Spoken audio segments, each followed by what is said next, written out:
Comment faire d'un matériau rudimentaire, pauvre, déconsidéré, une œuvre d'art?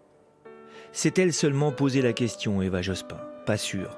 Mais sans doute connaissait-elle l'humilité de ce matériau, le carton, dont elle dit qu'il ne réclame aucun respect. Sans doute sentait-elle au bout de ses doigts sa faculté à l'exprimer, de manière subtile, pour peu qu'elle soit assidue et patiente. Le carton accepterait lui toute erreur, car il sera bientôt sublimé, et grâce à elle et lui, nous pénétrerions de plein pied dans notre imaginaire. Quand on est face à une forêt d'Eva Jospin, on s'arrête et le regard plonge et on plonge vraiment littéralement dans le travail, dans l'œuvre, dans la forêt, jusqu'à imaginer soi-même quelque chose, une scène. Et on se fait complètement avoir finalement par le travail.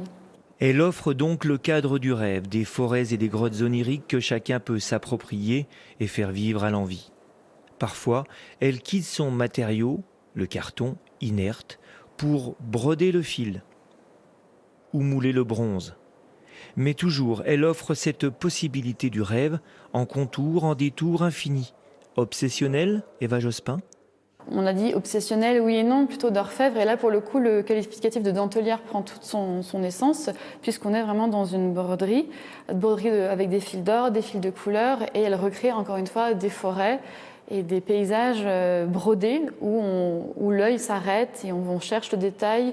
Et en fait, le regard du visiteur saute de détail en détail et finalement on peut rester plusieurs minutes devant les œuvres d'Eva, que ce soit du carton ou de la dentelle ou du bronze.